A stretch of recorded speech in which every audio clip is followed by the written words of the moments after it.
வணக்கம். நம்ம விதியை நம்மால மாத்த முடியுமா? இது பல பேரோட மனசுல இருக்கிற ஒரு பெரிய கேள்வி.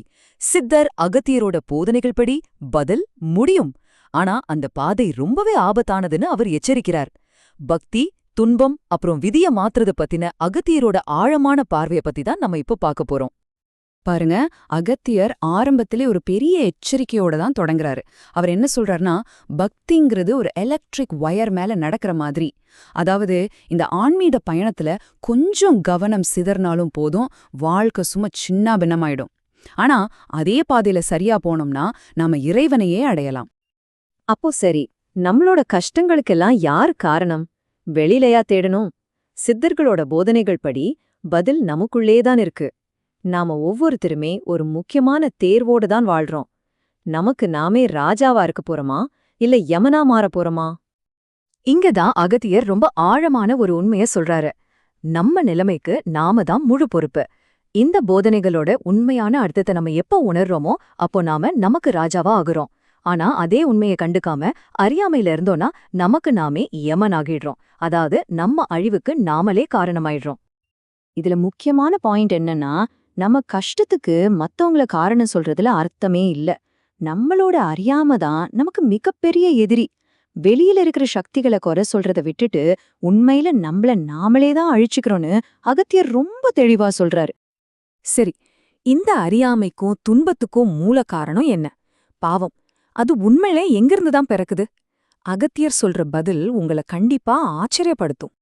இந்த கேள்விக்கு உங்க மனசுல 1000 பதில்கள் வரலாம். ஆனா அகத்தியரோட பதில் நாம நினைக்கிறத விட ரொம்ப ரொம்ப சிம்பிளான ஒண்ணு. நம்மளோட அன்றாட வாழ்க்கையில நாம செய்யற ஒரு சின்ன விஷயத்துல இருந்து தான் இது தொடங்குது.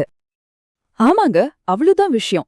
பாவம் எங்க தொடங்குதுன்னா, நாம மத்தவங்களோட நம்மள ஒப்பிட்டு பார்க்கும்போதுதான். அட, அவன் அப்படி வாழ்றானே, அவனுக்கு மட்டும் அந்த வசதி இருக்கேன்னு நாம எப்ப நினைக்க ஆரம்பிக்கிறோமோ அப்பவே பாவத்துக்கான விதை விழுந்துடுச்சேன்னு அகத்தியர் சொல்றார்.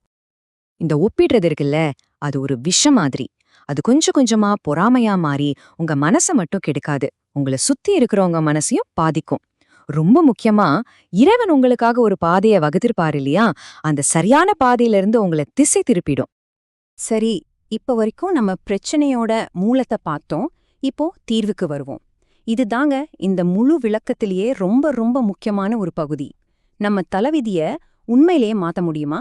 அகத்தியரோட அந்த பெரிய வாக்குறுதி என்னன்னு கேட்போம். முதல்ல ஒரு விஷயத்த நம்ம தெளிவா புரிஞ்சுக்கணும். பிரம்மன் எழுதின விதி யாராலையும் மாத்த முடியாது. இதுதான் விதி, இதுதான் ரூல். கேட்கவே கொஞ்சம் நம்பிக்கை இல்லாம இருக்கு இல்லையா? ஆனா இங்கதான் அகத்தியர் ஒரு அதிர்ச்சியான விஷயத்த சொல்றாரு. அந்த விதியையே உடைக்கிற ஒரு சக்தி இருக்கு. ஆன்மீகத்துல உச்சத்தை தொட்ட சித்தர்களால பிரம்மன் எழுதின விதியே மாத்தி எழுத முடியும்னு அகத்தியர் சொல்றாரு.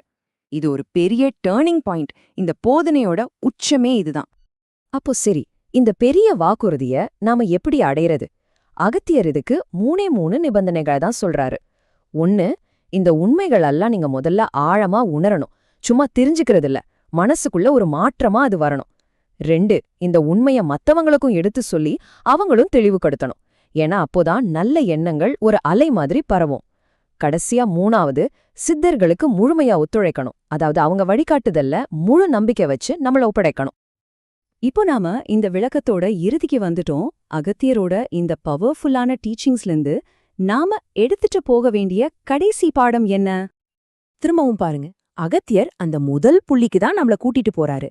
மத்தவங்கள பார்த்து பொறாமப்படுறத நிறுத்துறது தான் முதல் படி. அதுதான் எல்லா பாவத்துக்கும் ஊற்றுக்கண் மாதிரி. இந்த ஒரு சிம்பிளான அறிவுரை தான் இந்த முழு தத்துவத்துக்கும் அடித்தளமா இருக்கு. கடைசியா அகத்தியர் இந்த மொத்த போதனையையும் ஒரு கேள்வியா உங்க முன்னாடி வைக்கிறார். உங்க வாழ்க்கைக்கு நீங்க ராஜாவா? உண்மைய உணர்ந்து செயல்பட போறீங்களா? இல்லன்னா அறியாமையில மூழ்கி உங்களுக்கே நீங்க யமனாக போறீங்களா? தேர்வு உங்க கையில தான் இருக்கு.